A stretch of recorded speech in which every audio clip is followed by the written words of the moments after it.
Um, Welcome to the SDAA AISIG meeting. We're the Astro Imaging Special Interest Group. We had a pretty fun meeting last month at the cul-de-sac in front of David Woods' house, where Ed and I demonstrated, a complete setup, how to balance it, get the software to work, how to guide image and so forth, and did a lot of real-time stacking, which actually worked very well. And actually, that was one of our own things that we wanted to do, because we wanted to put my camera on the 60-inch at Palomar, and we were prepared to do that about a week after that, but the weather precluded it. So but after that demo, a lot of people ask about image capture software, and that's probably a good next step in the progression of, how do you go about getting the imaging done. So I used a piece of software called ASI Studio. It works well with ASI cameras. It controls their filter wheels and other things. If you don't have a complete ASI setup, it may not be the best thing to use. It is certainly not a full-featured piece of software, although it has a lot of the features it does have are very good. And for my purposes, you see the glasses, I'm a little clumsy out there in the dark with a computer hunching over it. And I don't like little tiny boxes that use 4-point type that I have to somehow get in the right box, particularly if you've had to scroll through a bunch of menus to get there. So I like it because it's simple, direct, lets me do whatever I need to do, and give me a pretty big box to fill in my numbers. But again, it's not the most full-featured piece of software.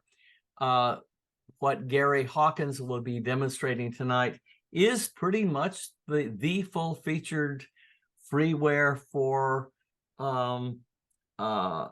image capture. It has all the features you would need,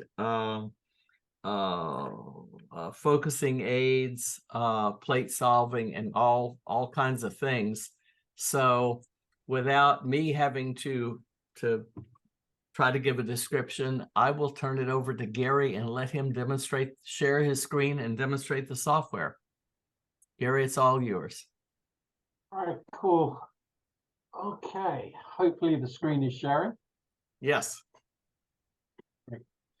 Okay, for those of you that don't know me, I'm Gary Hawkins, and I now actually have my own observatory, as you might be able to see from the first slide there. So I live in Blossom Valley, which is just past Lake Jennings, kind of on the way to TDS, but 35 miles short or something. And I've recently put together a roll-on, roll-off observatory, and that was kind of what got me more interested in imaging software, and particularly looking at a change in the imaging software that I was using. So I'm going to run through that and give you a little bit of insight as how I got to N.I.N.A, and then hopefully demonstrate it to give you an idea of some of its sort of features and functionality. Okay. Well, okay, so N.I.N.A stands for Nighttime Imaging and Astronomy, and basically, as Ken sort of said, it's a highly functional free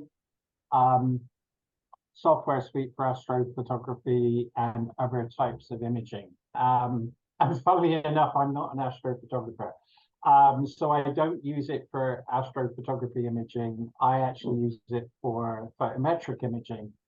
And so some of the things that I'll demonstrate to you tonight, or some of the things I won't demonstrate, are the more astrophotography orientated things. I'm sure, once I go through this presentation, if you're interested in looking at it more, then you can dive into those particular areas yourself. But I can demonstrate the majority of the software to you.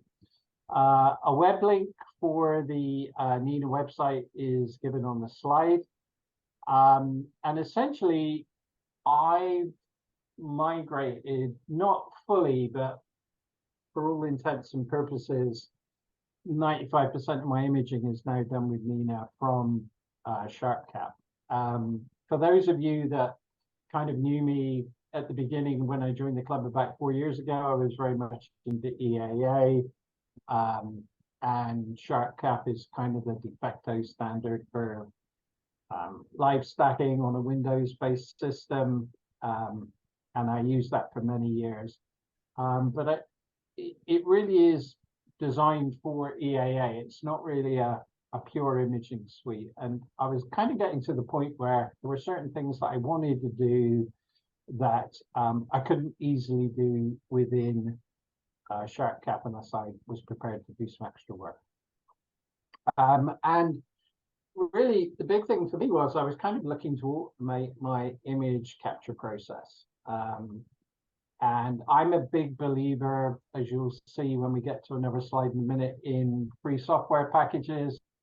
There are some excellent free software packages or freeware packages available in the astronomy world. And so consequently, when I started looking for imaging software, I'd already heard of N.I.N.A, but it was the obvious place to go look first. Now, there are paid tools that are possibly more comprehensive than N.I.N.A. I don't have personal experience of using them, but that I know they're particularly popular. One of those that I'm sure you've heard of is Sequence Generator Pro. And another one is the APC Observatory Control Software, which also has a requirement, I believe, for using Max and DL, which both of those packages together is quite an expensive software purchase. Okay, so this is my setup, both hardware and software. I use a Skywatcher EQ6R. The hardware really doesn't matter too much. N.I.N.A is capable of interfacing with practically any hardware that you might be using in terms of telescopes, focusers, cameras, etc., etc. One of the reasons that I'm not a big fan of the ASI software, even though I've got primarily ZWO equipment, is I'm not a fan of closed systems. I like systems that are more open than that and can support multiple things, because obviously at some point you may wish to try something different that's outside of a particular set of equipment. And so for that reason, I'm not a huge fan of the ASI stuff, although if you've got just ASI equipment, it is indeed very functional and very simple to use. The rest of my hardware is based around the C8. It offers about a half a degree field of view. I primarily use it for photometry. I also do a bit of live streaming. The field of view is big enough for to capture both the primarily the moon, also the sun as well. So I'll actually be doing some live streaming during the upcoming eclipse. On the software side, as you can see, I do have, I primarily use freely available software, freeware.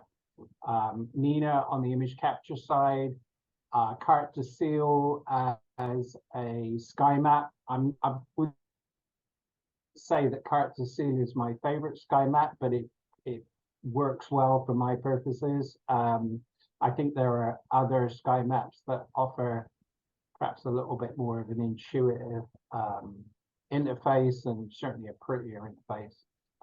Because I do photometry, I use a software package called Astro J to do my photometric processing. So I guess the equivalent in the astronomy world when you're looking at image processing is something like PixInsight or something like that. But I'm primarily looking at photometry.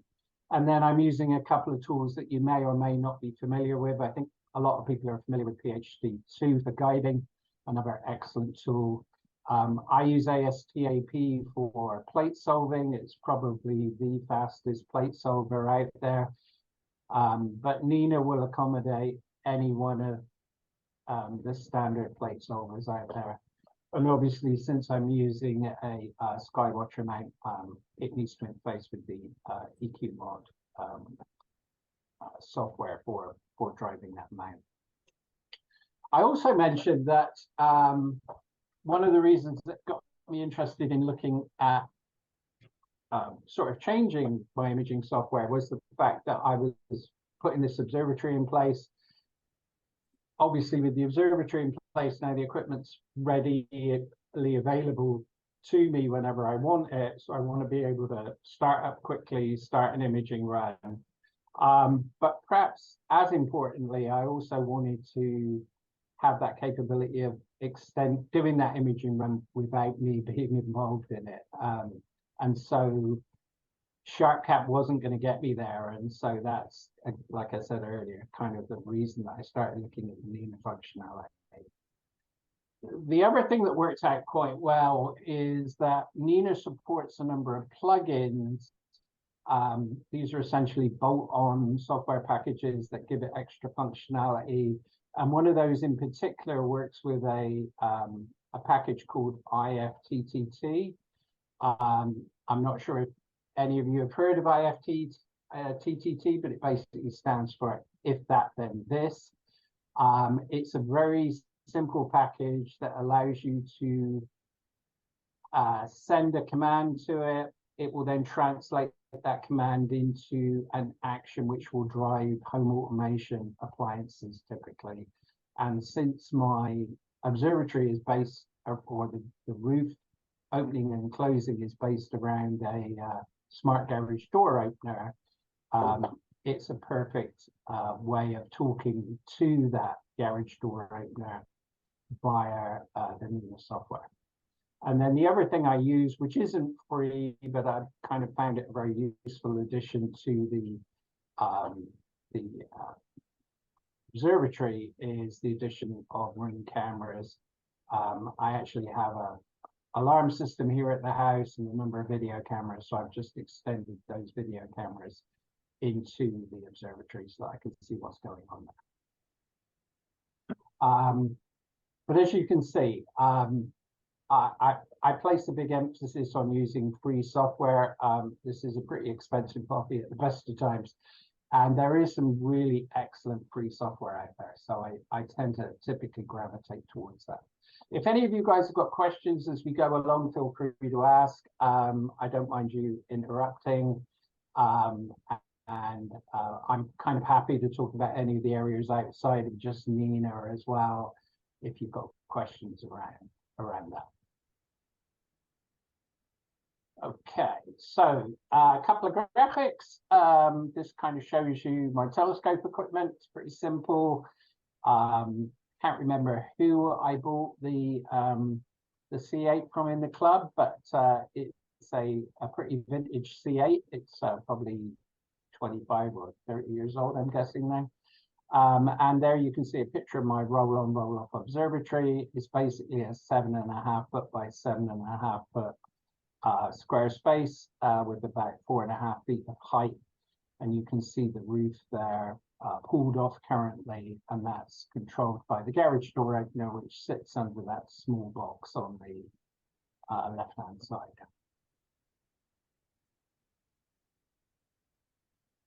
Okay, so as I said, SharpCap wasn't kind of quite doing it for me in a number of areas, and the developer of SharpCap, Robin, has spent quite a bit of time adding additional functionality with it. But like all these things, it's better to have a package that is tailored specifically to what you're trying to do. And SharpCap is really about EAA and electronically assisted astronomy, as opposed to just pure image capture.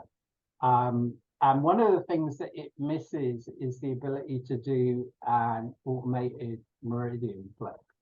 You can actually do a meridian flip under the control of SharpCap if you are prepared to write the sequencer for it. And I had kind of played around with that a little bit. But one of the things about N.I.N.A is that that's built in from the outset, and it's just basically a function that you can call.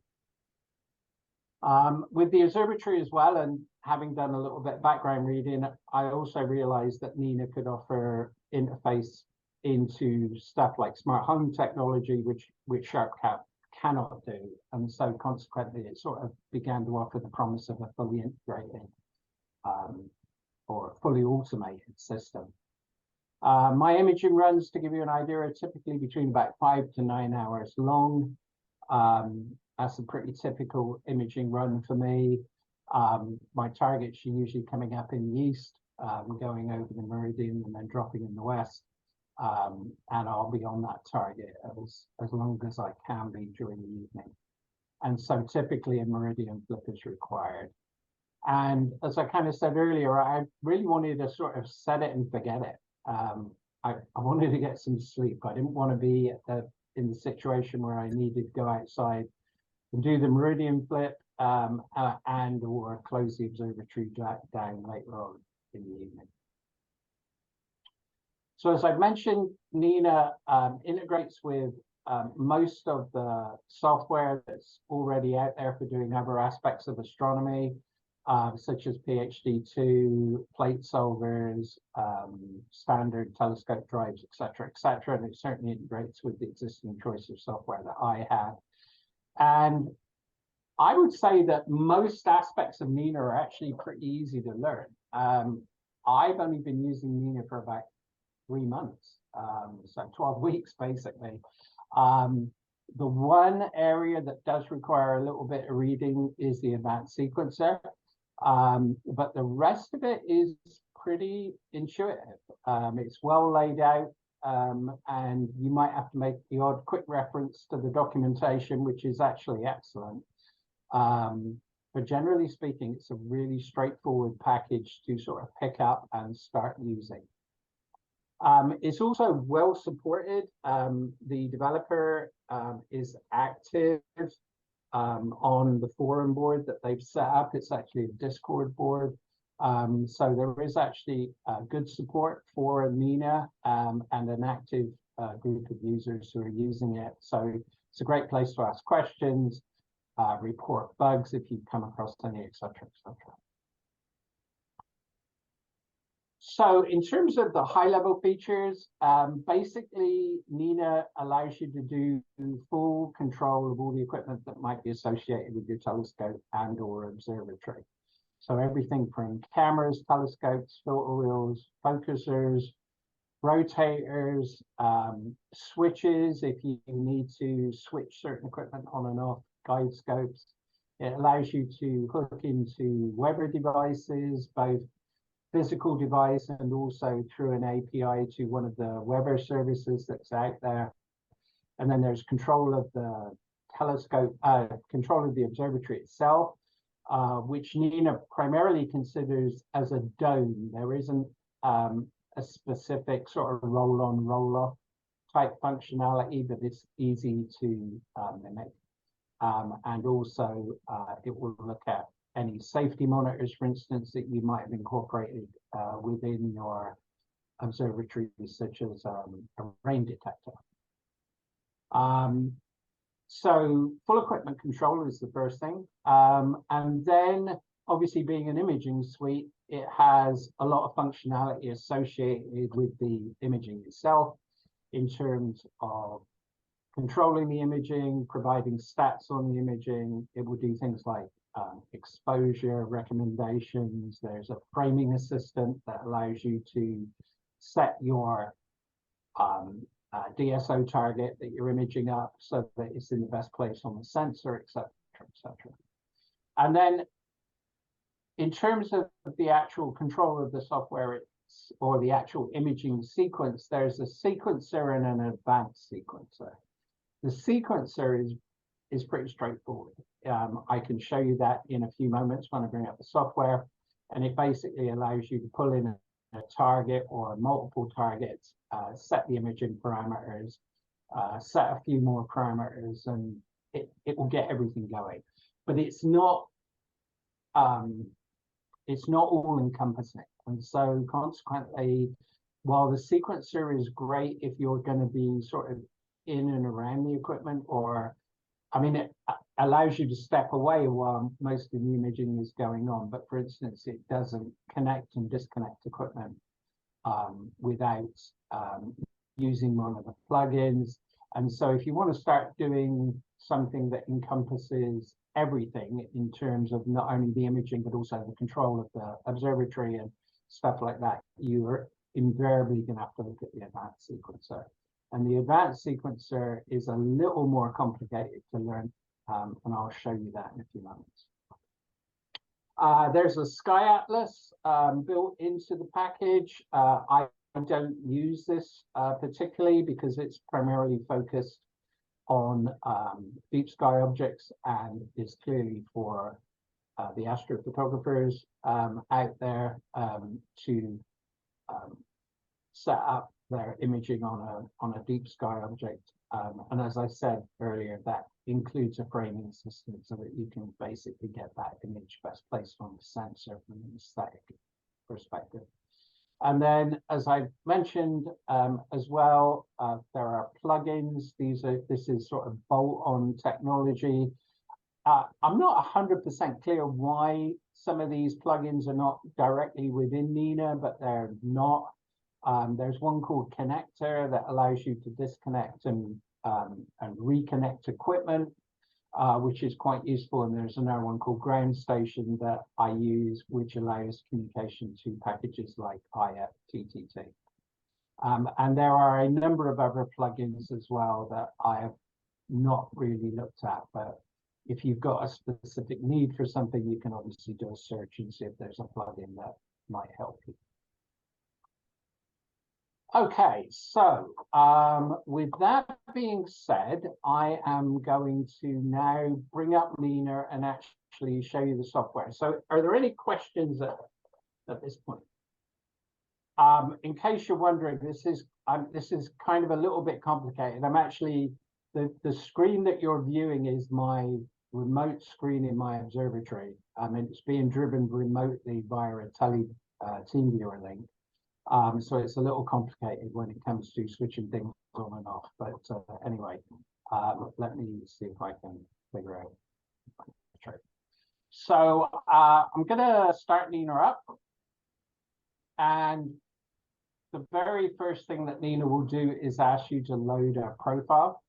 So once you started to define all the various parameters that control an imaging session, you will define a profile. I have one simply called BBSDO. We'll bring in all of my standard, for some reason that hasn't fired up. I've got 2 instances of N.I.N.A open. I left one open for no wrong, so I just closed that. Okay, so so the profile's loaded. We're in N.I.N.A, and N.I.N.A basically gives you a couple of different sets of menus. It gives you your main menu down the far left-hand side. So we've got things like equipment, the Sky Atlas, framing, flats and dark, wizard, sequencer, imaging, options, and plugins. And then to the side of that, there is a sub menu for the selected items. So if for instance, I've got equipment open, as I've got equipment open at the moment, I've got things like the camera, the filter wheel, etc., etc. And just so that when we actually start an imaging run in a few moments, it will start up and we don't have to wait for the camera to heat up. I'm actually just going to connect the camera a second, which I did with the connect button here, and I'm going to switch the cooler on. And one of the things you'll notice with N.I.N.A is that when you do an action, it generally gives you some feedback to tell you whether that was successful or not. So here you can see that my camera's connected. I'm using a a ZWO533MC. For those of you who are not familiar with the camera, it's a 3000 by 3000 array at about 3.76 micrometers per for the pixel size, so it's about 11 millimeters across the diagonal. And I switched the cooler on a minute ago, and you can actually see the cooler is switched on. The cooler power is increasing, and the sensor temperature will start to drop. Now, normally I wouldn't do that initially because it's part of my sequence that I actually use for imaging. But again, since I don't want you all to be sitting there waiting for the camera to cool down, I'll just kick that off ahead of time. But now if we go into the next thing, this is your Sky Atlas, for instance. So you can essentially type a target name in to your Sky Atlas. It will then provide basic information about that Sky Atlas, that DSO target, for instance. So here we've got N31. And one of the things it does when you're looking at targets is it invariably gives you this kind of nice little box up here, which tells you what the time is now. So we're at about 7:30. Here you can see the various levels of dark that are typically described. So this is nautical dusk, this is astronomical dusk, and now we're actually truly dark, and then obviously astronomical dawn, nautical dawn on this side. And you can see that this target is actually ideally positioned. It's going to cross the meridian at just past midnight, and you're going to get plenty of imaging time on it if you want it. Now, I actually have my horizon set for 30 degrees. So basically, and I'll show you this in the sequencer, my telescope won't do any imaging below 30 degrees, which is why I've sort of artificially set my horizon 30 degrees here. And if you were going to do work on M31, obviously this is the first place to sort of start to get a feel for how long it's going to be in the sky and stuff like that. Then you can add it to your target list, and you can then use that in conjunction with the framer in order to put that on the sensor in the best aesthetically pleasing place for it. Now, these are two things that I tend not to use in N.I.N.A because I do primarily photometry, and I'm looking at single stars, and invariably my star is right in the center of my frame. So these are two areas of functionality that I'm not particularly familiar with. There is a flat and a dark wizard as well, which allows you to do controls for your flats, etc. Again, it's not something I use, but the functionality is available within N.I.N.A if you want to use this, particularly if you're using it with one of the flip flat or dark modules that you can bolt on the front of a observatory mounted OTA. I'm not going to go into the sequencer in the imaging section straight away. I'm going to skip over those, but we will go into options next. And you'll see options has got a whole number of submenus: general, equipment, autofocus, dome, imaging, and plate slewing. Within each one of these, you'll see there's a boatload of information that you can set up with respect to. Let me just expand. There's a boatload of information that you can set up with respect to your observatory or observing session, starting from the basic stuff such as language, the name, where you're going to put your different folders, where you're located, what color schemes you want to use, etc., etc. When we go into the equipment tag, it will either pull information from the existing equipment or allow you to set information about that equipment. So here I've entered my effective focal length and things such as required settling time for the OTA. I mentioned earlier that you can actually use this in NINA in conjunction with either a weather monitoring piece of equipment that you've got at your location, or you can go out to one of several different services and collect weather information. And I'm actually using Open Weather Map. So this is the API key that allows NINA to go out and essentially get the limited amount of information that's available on the weather where you're at. Definitions of the filters within my filter wheel, and the planetarium software that I'm using. Then there's a whole load of stuff around the auto-focusing system that many of you will have, what type of autofocus methodology you want to use, etc., etc. I don't tend to use this very much because photometry is very forgiving in terms of focus. In fact, many times you don't really want to be perfectly in focus. But obviously, if you're doing astro imaging, then the ability to control the autofocus throughout the imaging then is important, particularly with such things as temperature, etc., etc. Then there's information about the dome. If you're using a dome, again, I have a roll-on, roll-off observatory, and I actually do the observatory control through IFTTT, as I mentioned. So none of this is populated in my case, but if you had a dome, you could start putting the appropriate information here. And then lots of information with respect to how you want the files named, what type of files you're going to do, when you do your meridian flip, the settling information associated with the meridian, etc., etc. So as you kind of get more into using NINA, then you'll tend to fill out more of these settings with information that's specific to your equipment. My scope does tend to take a little time to settle. So if I have the settling too short, particularly when I've done a meridian flip, I'll tend to see a failure on the first plate. So setting up things like the scope settling time are important in order to kind of optimize for the performance of your system.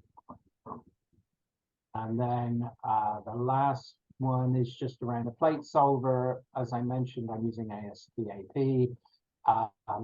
You can either constrain the plate solving to around a given field of view around where you initially slewed to, or you can allow for blind plate solving as well, which has its advantages and disadvantages.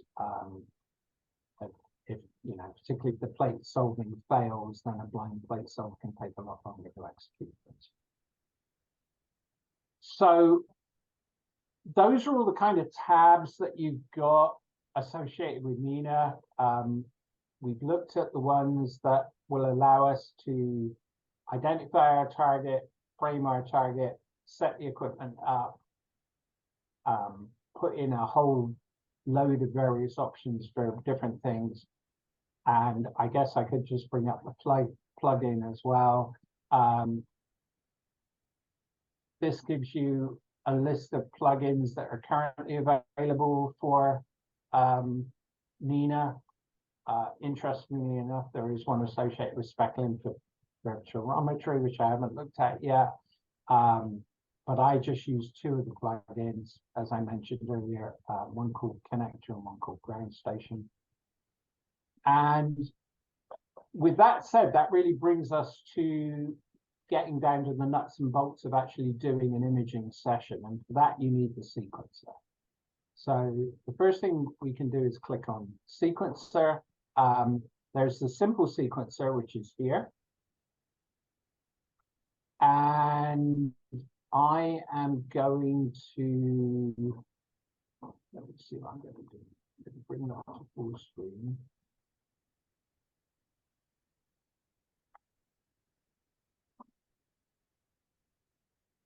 I'm going to open my sky map.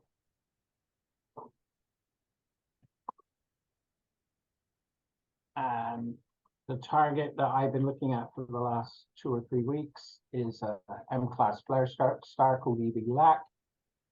So I'm just going to enter that in the seal. So as you can see at the moment, it's fairly high in the eastern sky, and it's going to track across the meridian and then head west for quite a period of time. So I identify the target within character seal.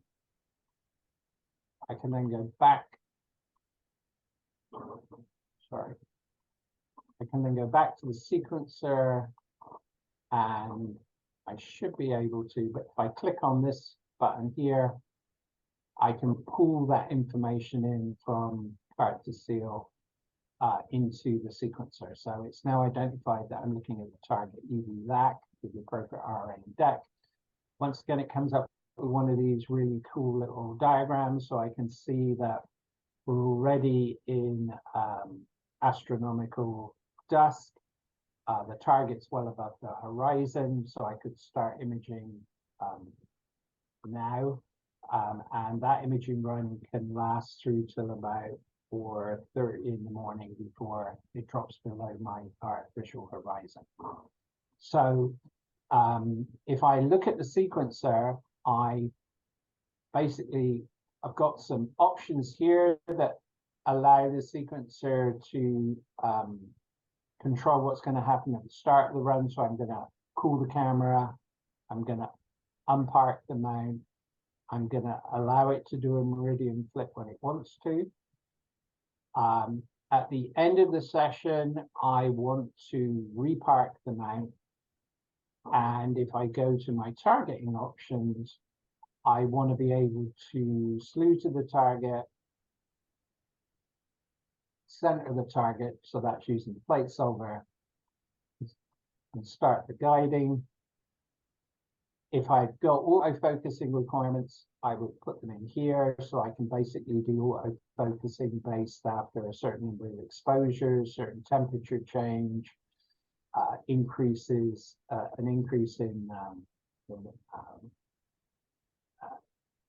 HFR, etc. Refocusing if I'm going to do a filter change. I don't actually use the auto-focusing function on my setup, but obviously as an astrophotographer you would. And then I can simply put in here like the number of images, the exposure time, whether I use dithering, the appropriate gain, etc. And this is the simple sequencer. So this will get you going, start the imaging run off, do the imaging run. You can do multiple targets here if you want to. You can add additional targets up here, and it will repark the equipment at the end of the run. So most of the way there, but if you wanted to, for instance, close the roll-on, roll-off observatory down, if you wanted to do some specific stuff that are outside this sort of basic template, then you've got to address that in a different way. But this will get you up and running. And it's very easy to use. So that's the simple sequencer.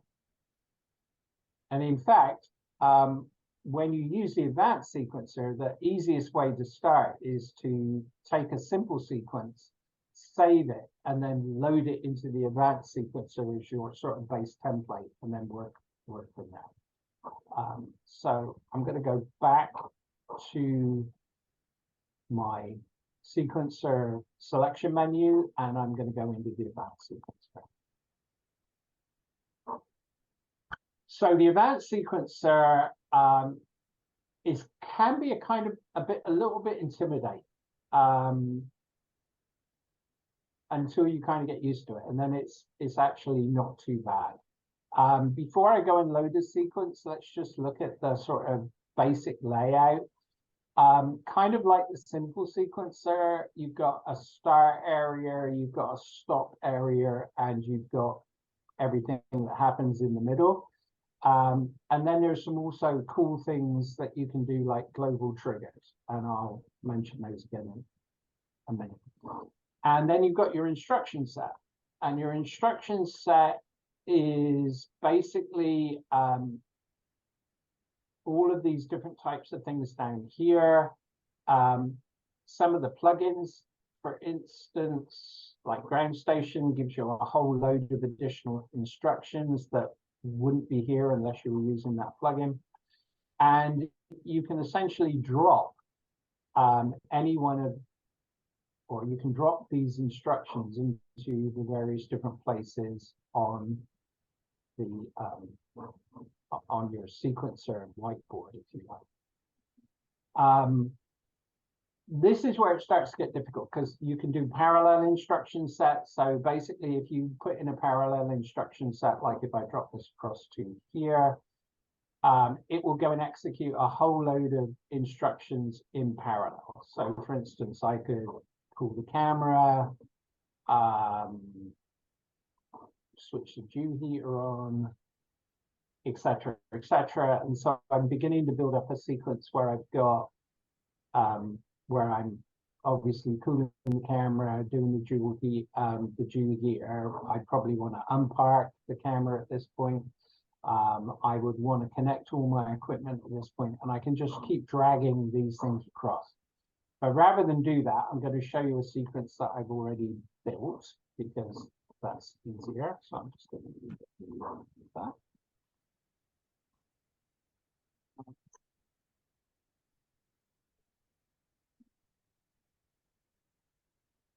Okay, so this is my sequence that I use for single target photometry. So the sequence consists of a couple of global triggers. The first one is do a meridian flip according to the options that I've set up here. Do a meridian flip when it's appropriate. And then the other thing is if guiding fails at any point during the evening, I want to try and restore guiding. And so I have a couple of global triggers that ensure those two things take place. I then prepare my system to start imaging. And one of the reasons I use the Connect plugin was because it allows me to connect all my equipment. And then I cool the camera. I put up a message on the screen to make sure that I've opened the observatory roof before I continue. Then I unpark the scope, set sidereal tracking, and essentially wait for nautical dusk before I start doing anything. And so this is my startup sequence.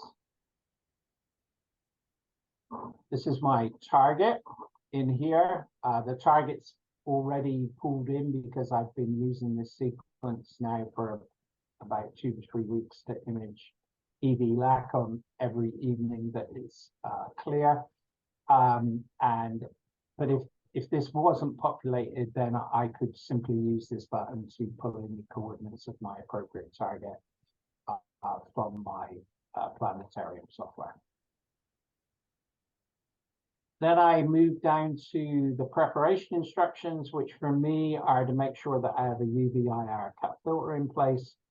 I then slew to the target and center the target. So this is basically slew and plate solving. And then once the target is appropriately located in the center of the screen, I will start guiding. Once that's underway, I'm ready to start imaging. And here is my exposure that I'm going to be using for this particular target. 30-second images, a gain of 80. And I am going to keep doing these images until one of two conditions are met. And it invariably is the first of these conditions. As soon as one of these conditions is met, then the imaging sequence will stop. So I'm going to loop until while the target is above my horizon, which as I mentioned to you is set at 30 degrees. And I'm going to loop until it's nautical dawn. And so if the target falls below 30 degrees before nautical dawn, it will stop. If we get to nautical dawn before the target's dropped below the horizon, it will stop. And this will just keep looping then for the rest of the evening, executing the meridian flip when it is required to, and it will just keep going basically until one of these two loop conditions is met. Once we've met one of these loop conditions, we drop out of the imaging loop and we go down to the close down sequence. And the first thing I do is stop guiding, and then I park the scope, disconnect all the equipment. I then send a message to IFTTT to an input package within IFTTT webhooks, which is basically a simple email that says close the observatory, and webhooks will then translate that into a command that goes out on the smart garage door opener that controls my roll-on, roll-off roof, and that will close the roof for me. And then it will just simply put up a message box at the end to say that it's finished. So that is sort of the basic sequence. And you can, if you want to add obviously more stuff to this, you can do that by simply pulling across the appropriate instructions and putting together the something that's tailored for you. For instance, multiple targets, etc., etc. You might want to warm up your camera at the end of the night if you've got a problem with fogging or whatever on the camera. You might want to warm it up. There are numerous things that you could obviously add to make this a far more advanced sequence. Right. So with that said, we are about ready to, and I'm hopeful that we can, at least the sky is clear enough that this is going to work. So let me just drag this down somewhere. Okay, so I'm now going to start my sequence. Okay. And you can see N.I.N.A now connecting equipment and reporting whether that's been successful or not. It's connected to PhD2, which is my guide software. It's connected to EQMod, which is my telescope control software. We can see that the telescope is currently parked. I am going to just minimize those. And the next thing it's going to do is ask me to open the observatory. And I can do that quite simply through my phone here. So I am going to hopefully show you that happening.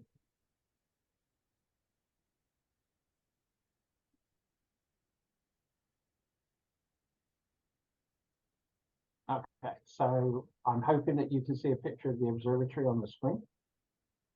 Excellent. So, whoops, can you see that? Oh, that's weird. All right, it's not going to show you the phone. Rats. Okay, you're going to have to take my word for it, but there's an app on here that's got a big button in the middle, which allows me to open the string. So I'm going to press the big button. And you should see that I've sent the command to open the roof of the telescope via the phone. And this is the only touch point that I've got. Once I get this up and running, the rest of it's completely automatic, which is kind of the way I want it. So I am going to close this down. Try and get back to the menu again. So I've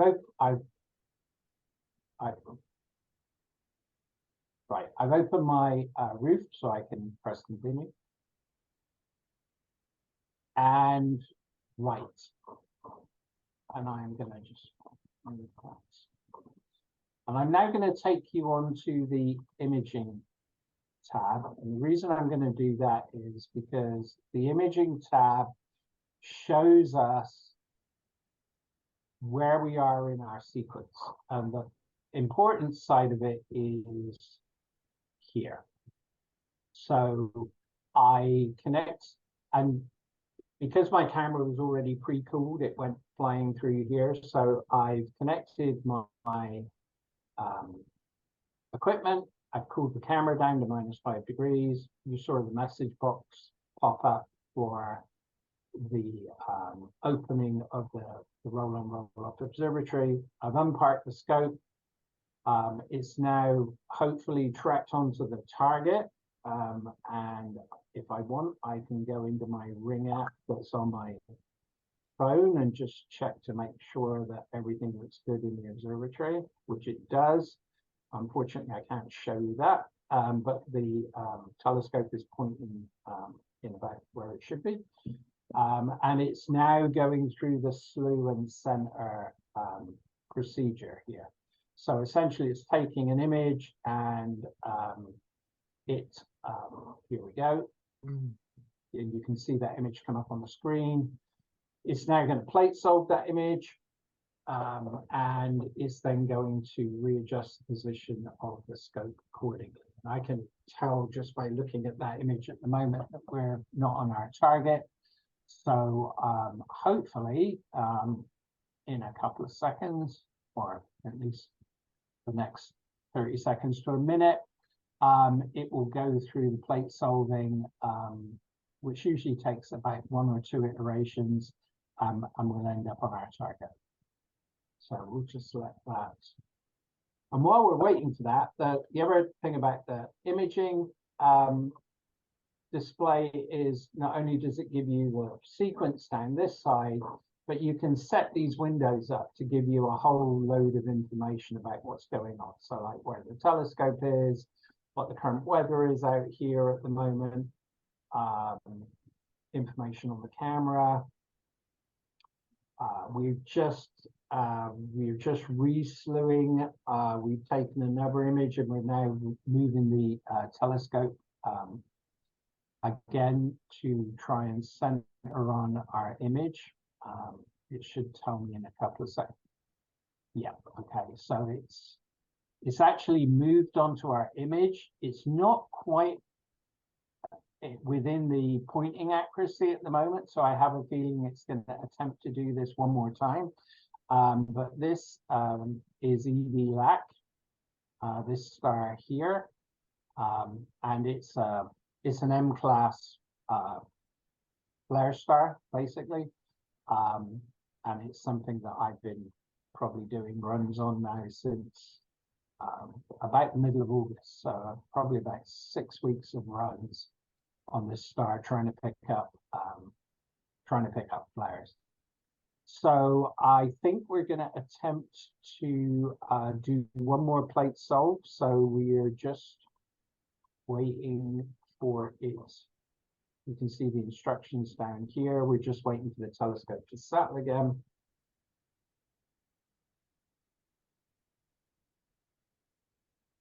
Okay, so it's doing one more exposure. So it's now going to check to see if the resync has given us a more accurate placement of our target star. Okay, okay, and it has just nudged the star slightly more towards the center of the image, and you can tell that we've moved past the plate solving part now because it's now started the guider off.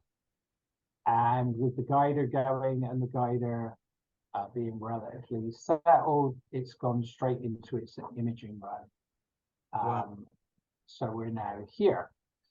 And you can see that if we, this time here, so 9 hours and 46 minutes, if I was going to image all the way to nautical dawn, I'd be imaging for the next 9 hours and 46 minutes. It's actually going to drop out before that because my horizon, which is set at 30 degrees with no offset, so the target's going to drop below 30 degrees after about 7 hours.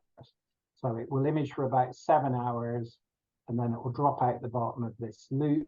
The guiding will stop, the scope will park, all the equipment will get disconnected.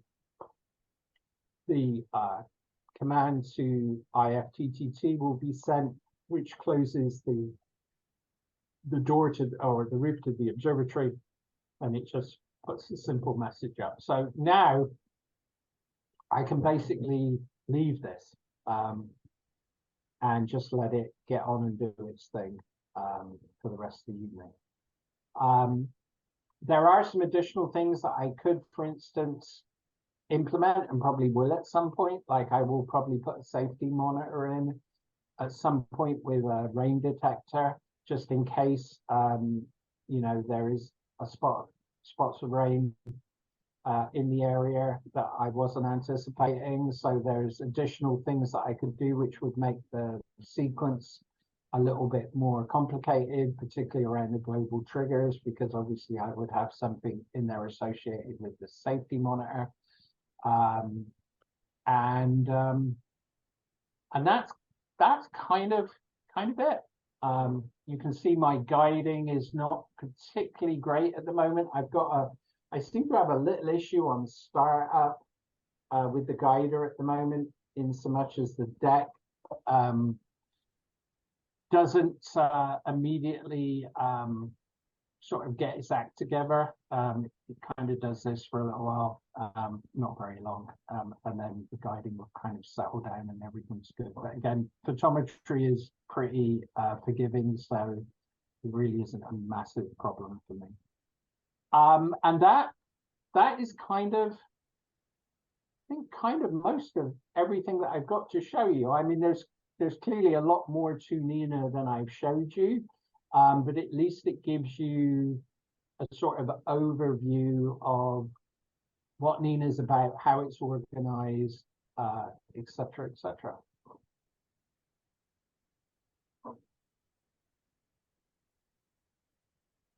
That's impressive. And so you're using the advanced sequencing because you've worked out this very detailed set of sequence instructions, and you're repeating the same object night after night. I am. This could be multiple objects in here. There could be multiple targets. For me, with what I'm doing at the moment with this particular investigation of EV-LAC, I'm just looking at the one target. But if I was, and because I'm using an OCS camera, I'm shooting that in 3 color bands, so red, blue, and green. If, for instance, I was using a monochrome camera with photometric filters, then there would be commands in here that, for instance, and I wanted to do multi-band imaging, then obviously there would be commands in here associated with controlling the filters, and then either refocusing after the filter has been moved, or there will be filter focusing offsets defined depending upon, you know, what sort of pre-setup work you've already done. But I mean, this is a pretty simple advanced sequence. The reason that the things in here that I can't do within the regular sequencer is connect and disconnect all the equipment and send a message out to the garage door opener to close the roof at the end of the section. So with this advanced sequence, I'm able to do everything completely. Once I've got it to this point, I can now watch a movie, go to bed, wake up in the morning, and I'll have 700-800 images waiting for me to analyze first thing in the morning. You use ASTAT for the plate solving. Does it go out to astrometry.net, or do you have a local a database there? Yeah, so I use a local database, and that's what gives ASTAP its speed. ASTAP will plate solve an image in about half a second. In terms of an imaging run, that's not such a biggie, right? I mean, if you go and if you were to use one of the online plate solvers, right, and it takes 30 seconds to go do that plate solve and get the information back, it's not really a big thing. But the reason that I got into ASTAP is that once all my images are collected and I then start looking at them with the photometry software, I need to have RA and DEC coordinates associated with each file. And so each one's plate solved. So if I'm plate solving 900 images, I want to be able to do that as fast as possible. And so that's why I have an ASTAP with a local database to do that. Right. But of course, if you're at TDS without internet, or maybe slow internet, you'd want to use the local database. Yeah. I mean, if you haven't got an internet connection, that would obviously be an issue. I mean, it would be an issue in for being able to close down the observatory and stuff, right? I mean, this setup kind of relies on the fact that I've got internet available and it's stable, etc., etc. But you don't need, N.I.N.A will run without an internet connection, so you could just take your equipment along, set it up, run N.I.N.A on your laptop, etc., etc. And the screen that you're actually seeing is not associated with the computer, in fact, that I'm doing the Zoom call from. This is actually the remote screen of my computer within my lab, and you're actually looking at that through another package called TeamViewer, which allows me to remote into the observatory and order control. Gary, show them the plugins. Yes. So I use two plugins. The easiest way to, so in terms of the plugins, Ground Station is the one that allows me to talk to IFTTT.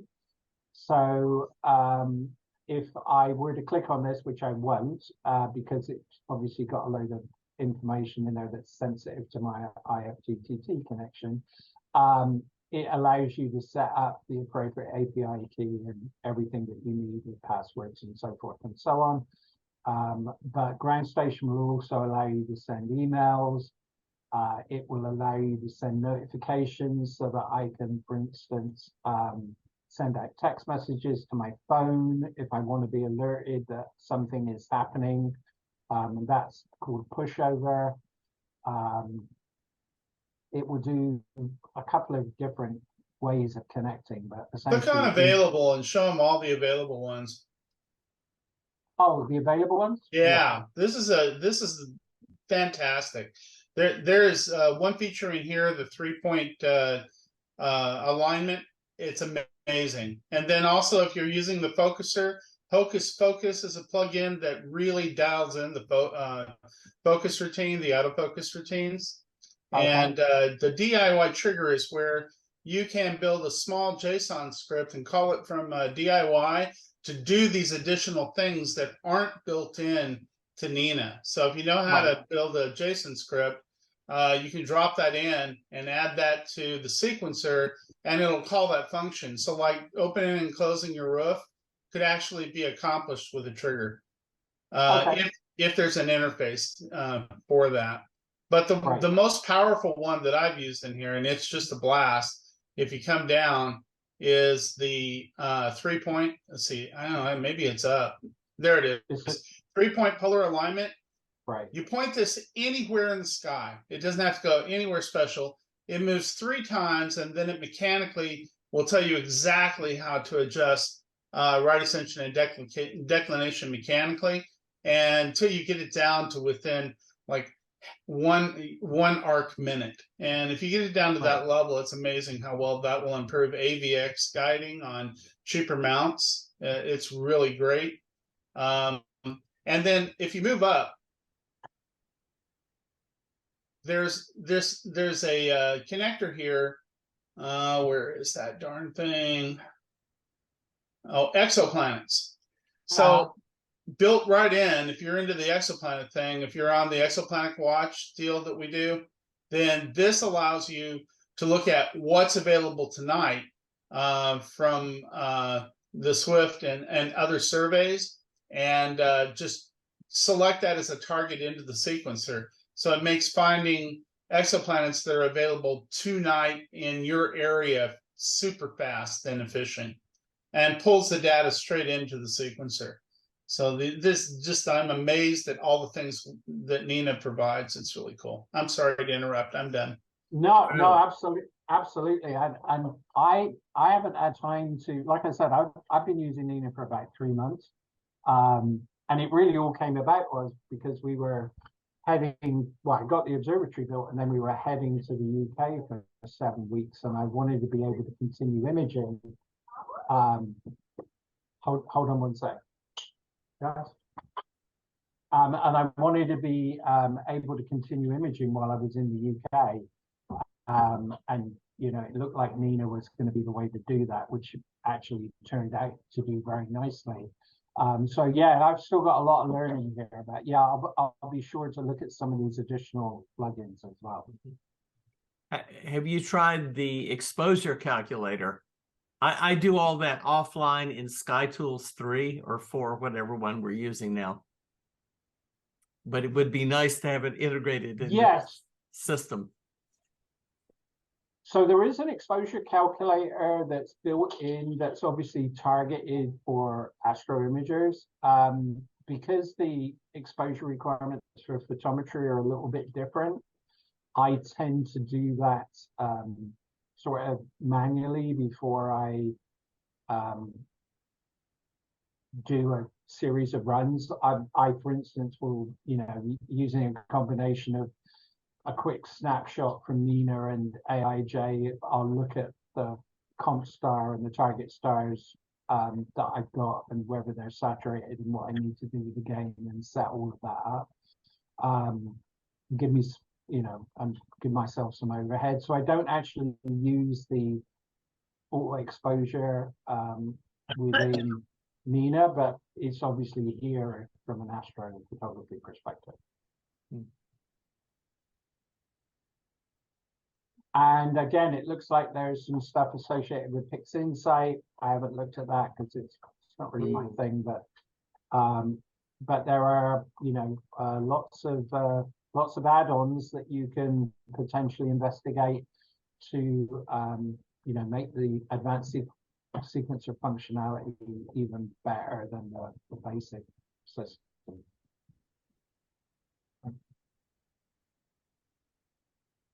Gary, you or others who have experience with this, if you are a relative newbie for astro imaging, rather than travel down the path of sharp cap, would you, I mean, this is awesome. I'm just really amazed at this. Would it be worth just scrapping sharp cap altogether and just getting behind N.I.N.A and just making that the program? So it depends what you want to do. If you're going to do EAA, then sharp cap is probably the way to go. If you're going to do imaging, where you're just collecting images of single or multiple targets with multiple filters, I would say that N.I.N.A is definitely the way to go. You know, I use SharpCap for 4 years, and I will still go back to using SharpCap for doing certain things, but for pure imaging runs, so obviously, you know, N.I.N.A is definitely the way to go. And it's simple, and it's, you know, it's free software, and it's pretty much bug free as well. It is a really good piece of software. It's very easy to learn, and you know, I've been amazed what you can achieve with it in such a relatively short period of time. Thanks. Alan Priest asked, do you use the autofocus capability? I do not, because photometry is extremely forgiving when it comes to focus. and in fact, I allow the focus to drift in and out with temperature through the photometry run, because I can actually, when I place my apertures, I use dynamic apertures, so it doesn't really matter if the star is increasing or decreasing in size. So I don't worry about it. But clearly, if you're doing astrophotography, then you're going to want to refocus throughout the evening based on whichever parameters are important to you. And presumably the one that's most important is going to be is temperature, and and you can clearly see from the stats that you get in the imaging window. I will see, this is very common. At the beginning of my imaging run, the number of stars that I see gradually increases, and that, I believe, is simply associated with the fact that my equipment is beginning to stabilize in terms of temperature, and it's getting more towards its better optimum focus point than when I started off. Like I say, focus really isn't a big thing in photometry. I mean, as long as you're roughly focused, you're good to go. But if you were doing astrophotography, you'd want this in focus, presumably from the moment you started, right? Mm-hmm. So I do use it, and I use it with the filter wheel as well, and the advanced sequencer in between filter turns. Use it again, and it works extremely well. Yeah, I would say, if it's anything like the rest of the software that I've kind of showed you and that I'm kind of familiar with within this package, it will work well. It is a very good package. This certainly looks good on my big screen at home. I might have to use the magnifying glass on a laptop out at TDS though. Maybe. I actually drive it from a laptop most of the time, and it's not too much of a problem. But and I'm expecting that you can go into the options, for instance, up into general. I know you can pick the color schemes. I suspect somewhere around here you could probably pick font sizes and stuff like that as well. Would be my guess. I think it's neat that the guiding is integrated into your main screen. Yes, because I would switch between the imaging software and PhD. Yes, and I can do that. Obviously, I mean, you can see the PhD2 icon in the bottom here. Yeah. And actually, you can see some of the issues with my guiding here at the moment, right? Something went a bit funky here. I'm still trying to get my guiding sorted out, but obviously you can go in PhD if you want to take a look. So with the guiding, when it goes to switch to a new target and moves the scope, it'll turn the guiding off, and then it'll fire it back up, and then you can give it a command in the advanced sequencer to recalibrate. And so it'll force a recalibration after that motion. And I tend to do that when it does a meridian flip. And so it will automatically do a recalibration after the meridian flip. Yes. Yeah, you can do that. I do a meridian flip and don't recalibrate, and it seems to be fine. But well, you're not using a crappy AVX mount.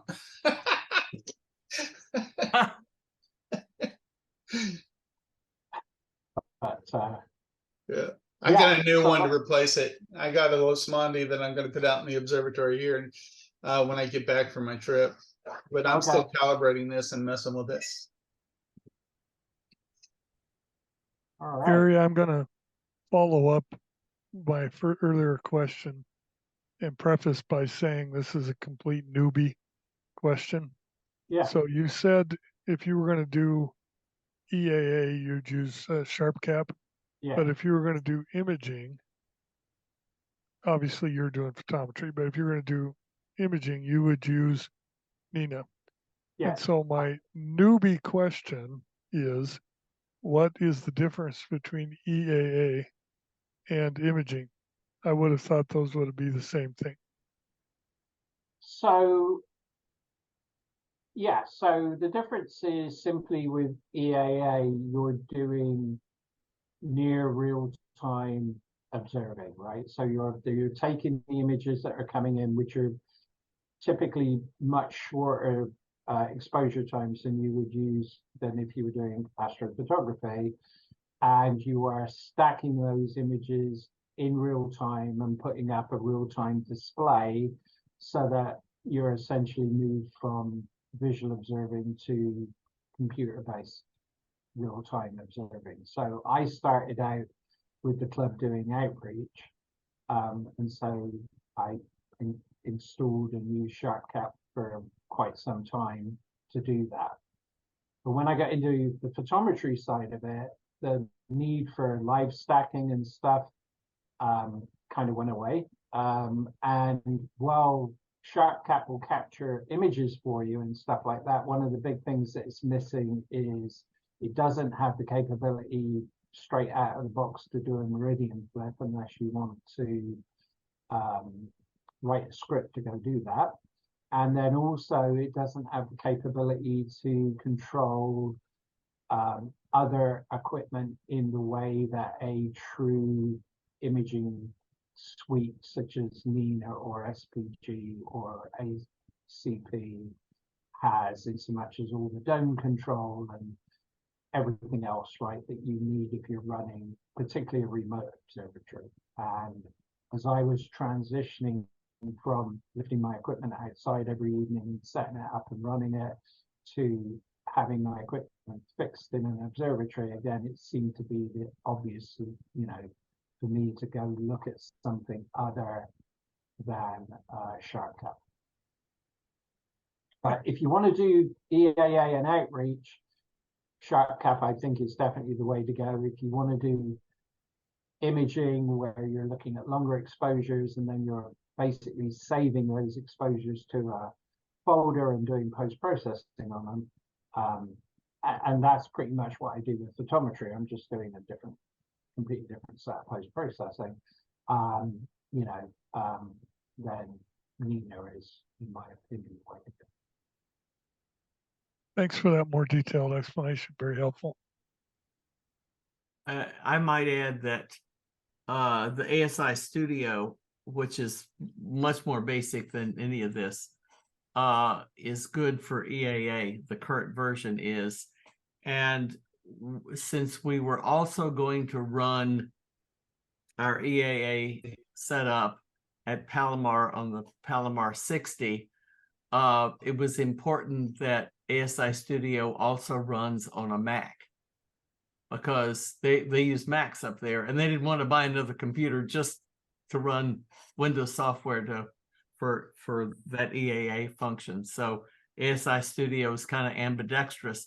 Although I use although I'm a Mac guy, I use the PC to control the telescope because I just think ASCOM guiding works so much better than guiding with Indy or anything else. Yeah, and I think there's really no right or wrong answer with any of this, right? I mean, there's lots of different packages out there.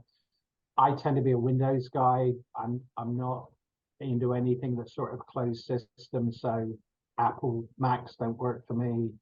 For a similar reason, the ASI Air doesn't work for me. But having said that, if you want a simple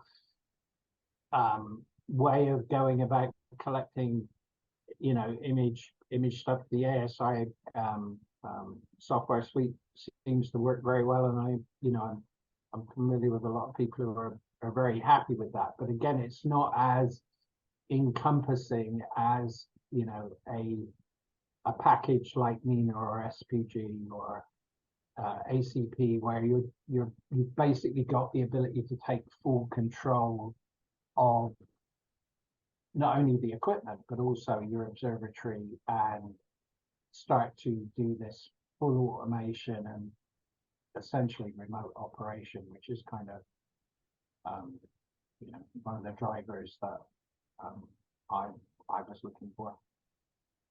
Yeah. I mean, I love the fact that I don't have to get up and do a meridian flip now at 12 o'clock. And it's nice to wake up and everything's just closed up and the data's just sitting there on a hard drive for me to post process.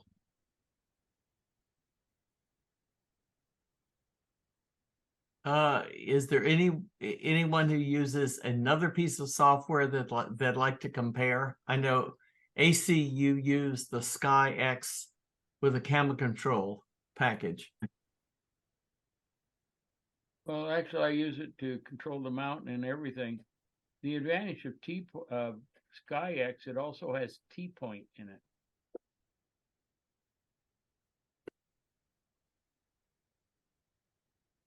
So I'm not familiar with T-point. Well, it's basically the same thing they use to figure out where Palomar's point in the same software. Basically, what it does, it maps the whole sky for you so that, and it sets up your mount for Polaris, and I mean for the polarity adjustments, and it'll do 125 samples of the whole sky. So when you go to anywhere in the sky, the image that you want is centered. It doesn't have to do a match with the database. And I've played with N.I.N.A, and I was not able to get my Optec focuser hooked up to it. So, but I got tired of playing with it, so I quit. Right. Yeah, and I'm not sure of the full equipment list that this will support. I think it's pretty comprehensive, but like all these software packages, right, there is particularly newer equipment as it comes along. There may be a period when you know, the developer's got to do some work with drivers or so forth and so on. But I think you can probably say that with almost any software package. Here, I got another newbie question for you. Yeah. If you put a light pollution filter on, would the number of stars go up on that, the graph that you're showing right there?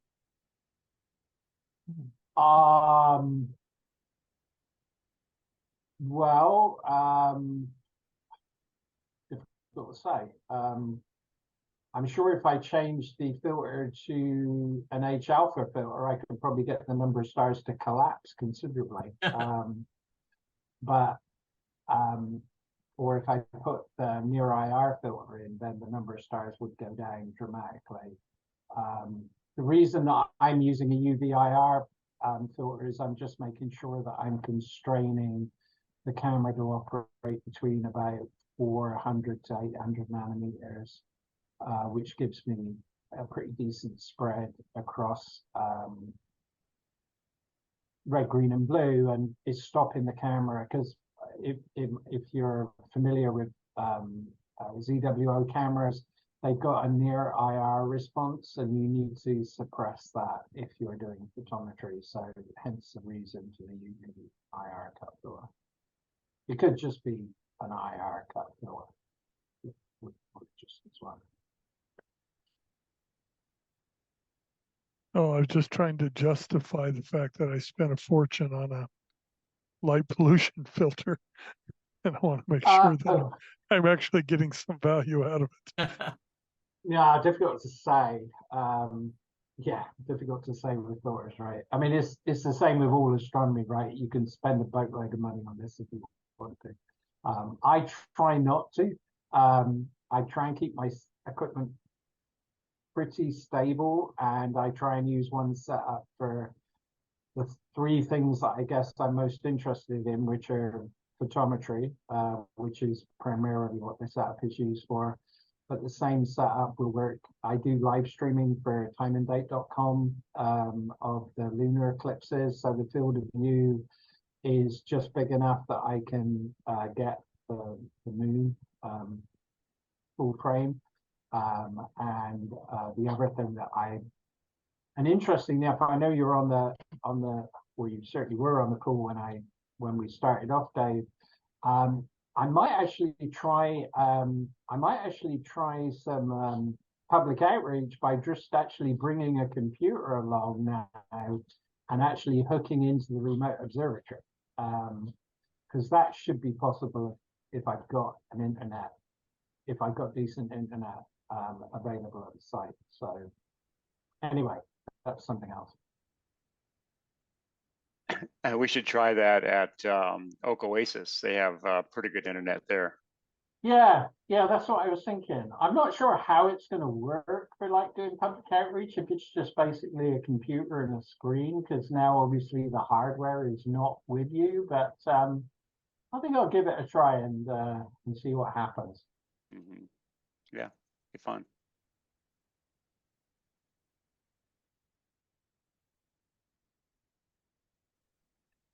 So Okay. Gary, Yeah. Gary, are you collecting this data on EVLAC tonight? Yeah, I am at the moment. Yeah, I'm just going to let this run now. Weather forecast, I think, is reasonable. But yeah, the plan is just to let this run. Any night that is clear, you know me. Dave, is there a way that the software can recognize that all of a sudden you got clouded over and shut itself down? Yeah, so that's a good question. So there are a couple of different ways, right? Firstly, if you look at this window down at the bottom, I've obviously got information on temperature, humidity, and what the Open Weather app thinks my cloud cover is. So if you could get a hook into this, you could do it. You can definitely do it a couple of different other ways as well. I'm sure you could build like an Arduino-based safety monitor or something that was, there are certain rain gauges that will hook in directly to N.I.N.A. There's probably about 2 or 3 different ways that you potentially could do it. I'm not saying it's currently possible because I haven't looked into it enough to work out what you can and cannot do, but you should be able to do something. Now that being said, use the guider. When you lose guide, Yeah. try to reconnect 10 times. If it doesn't recalibrate and get back on the guider within the 10th time, tell it to dump and close the roof. That's what I do with mine. I just set it. I come up in the morning. It's done at 2 a.m. and it's like, what happened? It lost guide. Yes, and it's simple. You can do that. I must admit that I prefer to let mine even continue running if there are clouds coming through, because often I find here anyway that the clouds will come through and then they'll dissipate again, and I can actually pick the run up again and keep going. And for me, it's all about trying to get as much time as possible on a target. Well, the sequencer would let you do in that case, if you weren't worried about rain, the sequencer would say, okay, let's use a wait until command as an option. So if you lose guide, you can't regain it after 5 tries. Then the next instruction says, wait 1 hour or wait 30 minutes and then try again. It'll kick back in, pick back up where it was at and take off again.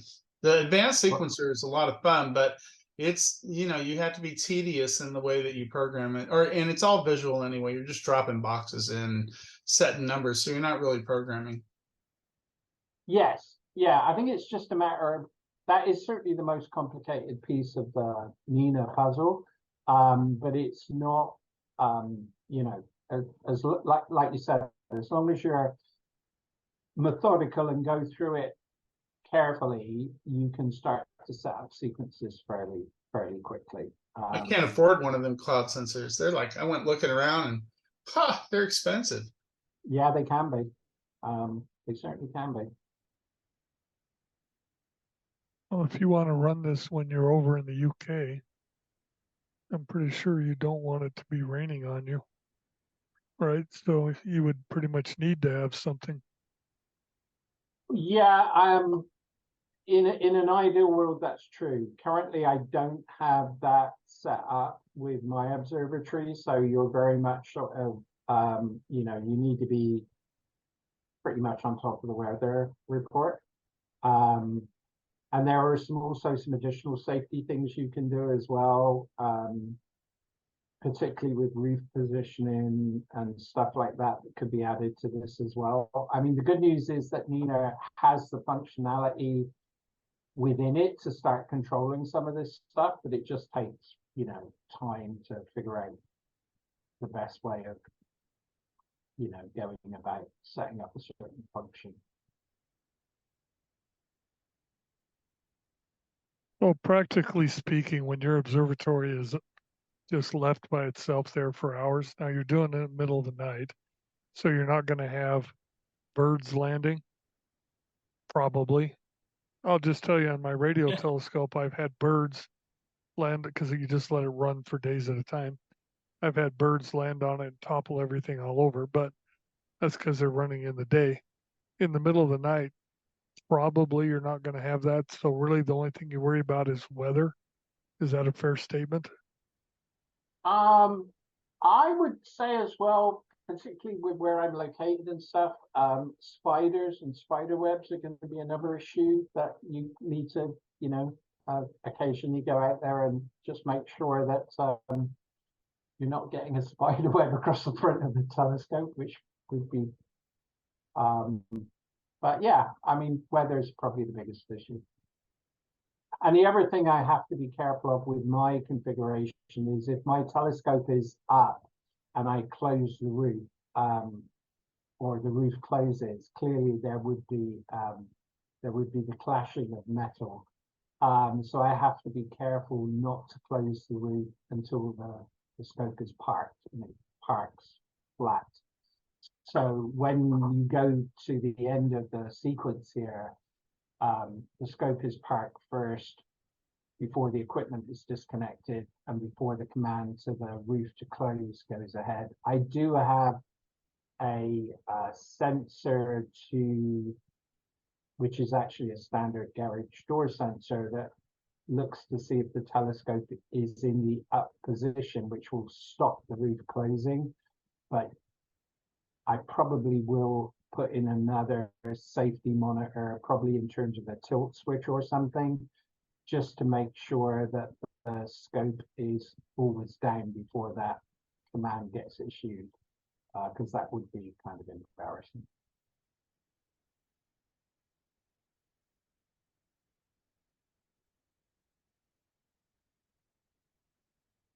This has been very interesting. Are there any more questions?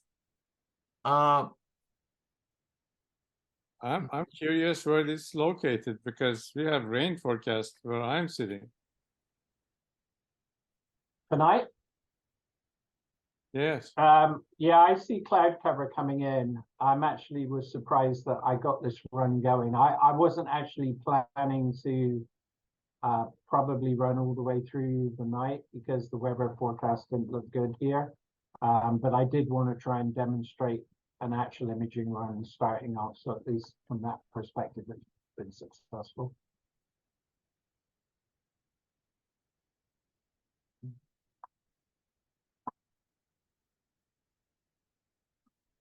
All right.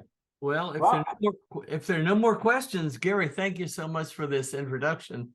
This is pretty neat software. Oh, it's great software. I would definitely, if you're looking for, particularly if you're starting out in astrophotography, I think this is the place that you should definitely start. And obviously, you know, depending upon, I know some people that use ACP, you know, which is not cheap, right? I mean, that's probably costing you $1,000 a year or something for that system.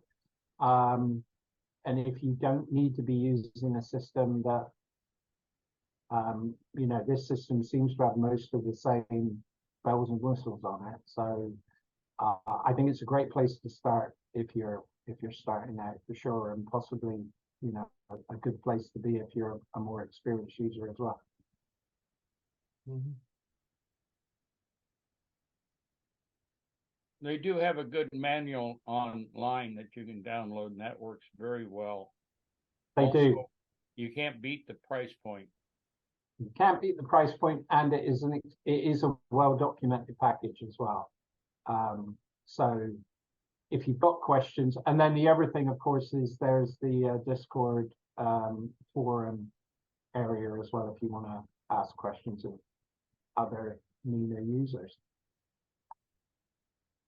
And there's a lot of YouTube also. Yes, yes. Gary, do you have any particular favorite subjects that you capture? Like you do galaxies or planets or binaries or supernovae, or what do you do? So most of what I've been doing for the last year is around M-class flare stars. So I'm part of a group called the Red Dwarf Group. Let me close N.I.N.A down a second here, or at least minimize this. Right. Okay. I can bring up something else.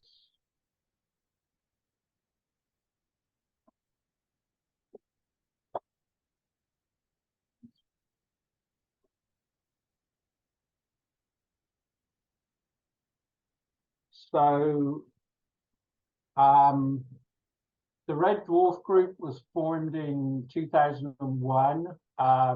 It was a spin-off from another group called the Spectroscopy Discussion Group. Both of the groups do regular Zoom calls, and there are around 30 to 40 members in each group. The Red Dwarf Group in particular is looking at the observation of stellar flares and characterizing those from both a spectroscopic and photometric perspective. And the reason that these flares are of interest is because unlike the flares that come from the sun that, you know, either don't have much of an effect on the Earth's atmosphere or, you know, possibly will create northern lights, give us radio blackouts and stuff like this, the type of flare that you see coming off some of these M-class stars is sufficiently large that a really big one could strip the atmosphere from a planet.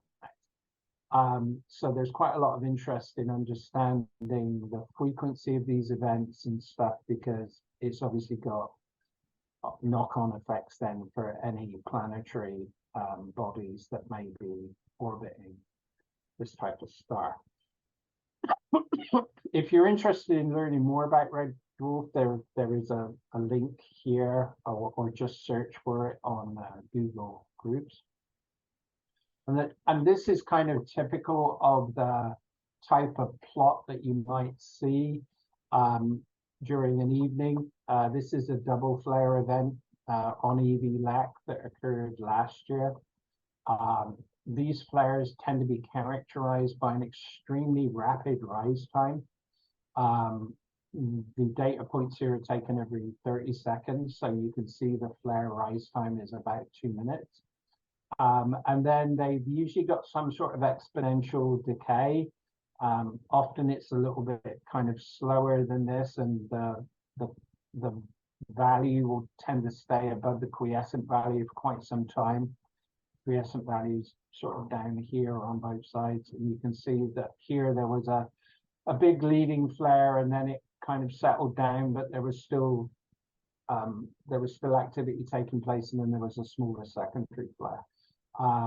And we basically use the photometric data to calibrate the spectroscopy data so that they can do things in absolute magnitudes, and it's kind of cool. One of the things that I can do as well is with the AIJ software that I use, because it's got a folder polling functionality to it, I can actually do the photometric analysis on the incoming images in real time. So this flare, these two flares were actually observed in real time. That was kind of pretty exciting, actually. I was watching a movie with my wife and kid, and we saw this massive flare jump up on the computer screen that was sitting to the side of us, and it was kind of hairs on your arm type stuff. It was very cool to think that this was occurring. I'm not sure exactly how many light years away, but a considerable distance away from us, and you could see these large solar flares taking place on this particular star. That's so cool. Yeah, I do. I most of my telescope time is dedicated to targets of this type, where I'm basically just doing extremely long imaging runs. I collect hours of nothing, and then hopefully you'll see, you know, 1, 2, 5, 10 of these events over a month's period, depending upon how active the star is and stuff like that. That's like fishing. And then, yeah, a bit like fishing, yeah. And then one of the advantages with the OCS camera, and there's not actually too many advantages of using an OCS camera for photometry, it's better to use photometric filters and a mono camera, is because I'm collecting data in all 3 bands simultaneously, I can do high cadence measurements.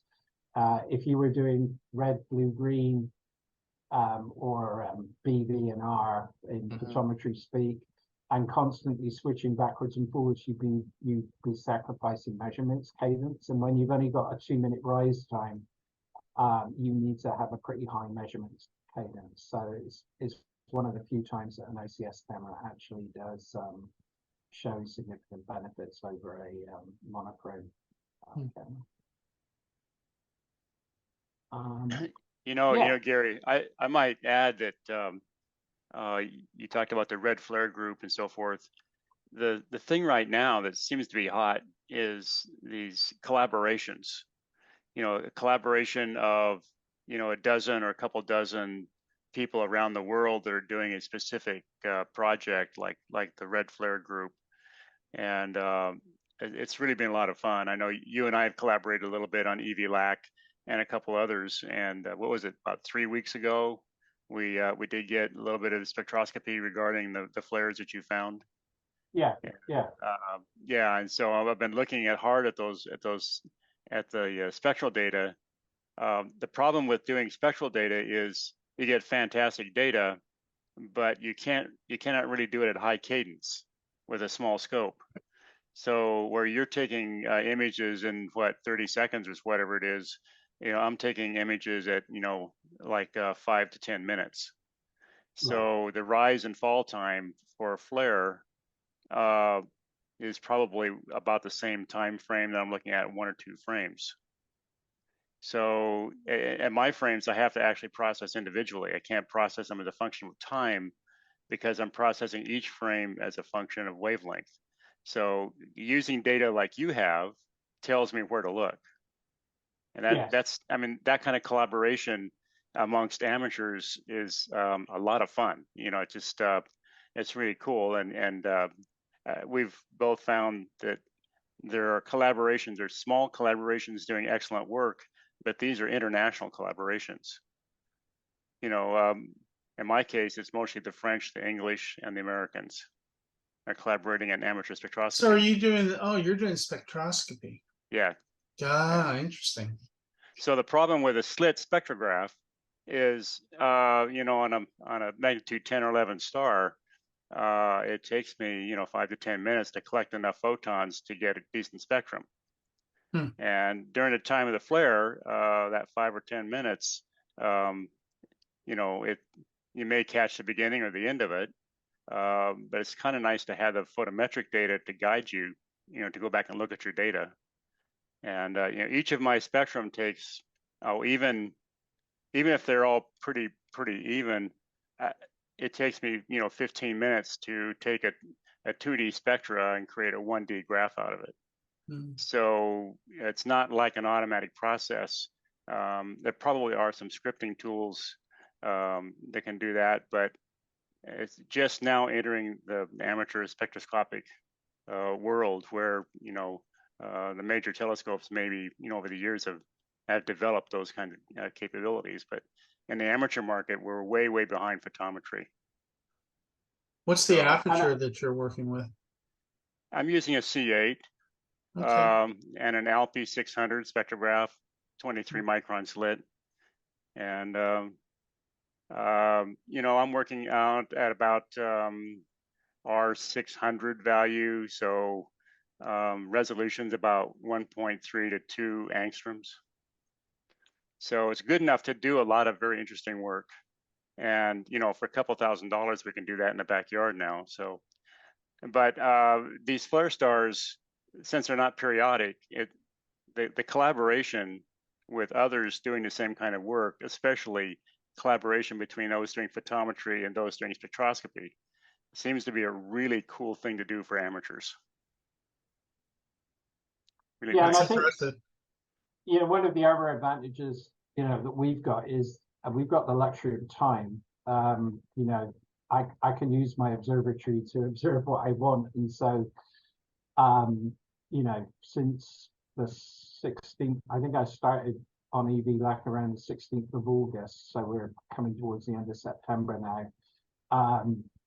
My observatory is just banging away, taking the same image over and over again. But I can do that, right? The professionals can't dedicate that sort of telescope time, unless, of course, it gets coverage in one of the satellites like TESS or something like that. So there is some really useful work that we can do, because you just can't get the professional coverage of that sort of length and time. So, it's one of the reasons I, tend to do this work, and Dave tends, is obviously doing what he's doing. What does the spectra tell you? Are you looking for like magnetic fields of what's going on? In a typical low resolution spectra, we're looking at the flux as a function of wavelength. So in photometry, what Gary's doing, he's looking at total flux as a function of time. So the flux goes up and down as time rolls along, and he's looking at those light curves. I'm looking at a snapshot picture of the star, and I'm breaking the light down into its wavelengths. So my graph looks like wavelengths across the bottom and flux or intensity on the left, and that tells us what frequencies are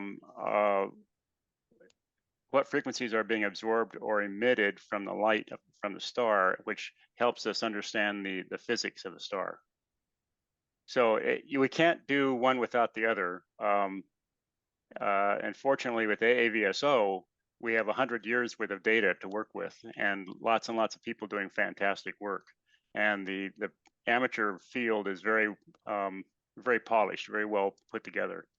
And spectroscopy, the AAVSO got started maybe 6 or 8 years ago, and it's just now in the last couple of years sort of becoming more of a mature amateur process. But like I say, I'm having the most fun doing the collaborations with the French, the British, and the other Americans, that are involved in some of these projects. And EV-LAC is one of them. Another one I just might mention real quick is the T Corona Borealis. So T Corona Borealis is it's headed for a fairly major event, probably sometime in the next year or so, and everybody's watching that very carefully to see if there's any changes. So that's one, if you're interested, just kind of look that up. I hope that helps you understand what we're doing. Yes, thanks so much. I appreciate it. I thought maybe looking at Zeeman FX and try to understand the magnetic fields of it or something like that. Well, the magnetic fields are involved in everything else that happens with the physics on the star. From the amateur perspective, we're just collecting photons. So we can begin to understand a little bit about some of the science behind it. But basically, if we have enough skill, enough capability to collect raw data, then the professional partners we have can use that data to understand the physics of the star. So we're looking, I'm looking at visible light frequencies from about maybe 3,800 angstroms to about maybe 8,000 angstroms. And if you go beyond that, the equipment costs go very, very high. Hmm. So in that range of electromagnetic radiation, amateurs can do pretty well. All right. All right. Well, I certainly appreciate everybody taking the time to listen. Hopefully you've learned some stuff about N.I.N.A. There are obviously some guys on the phone call as well who've probably got more experience than I have of N.I.N.A. But if you need help, reach out. And I'm sure between the resources in the club, if this is a tool that you want to take a look at, we can get you going. Well, and thanks again, Gary, for this great presentation that was multidimensional, and we covered all kinds of aspects of imaging. And this is a very collaborative group, so think about what you'd like for us to cover next time, and we'll figure out a way to do it. This was kind of the obvious next step, is to do acquisition software. And I don't know when we want to start diving into processing, but that'll be a little bit longer road. So think about what you'd like to see next month. Send emails to David Wood. He'll be back from England and ready to start planning the next one. Thank you all for attending. Any last remarks? Thank you very much. It was great. Yeah, Great it really job. was great. Thank you. Really good. Thank you. Okay. Thanks, all. Night, Bye. everybody. Good night. Good night.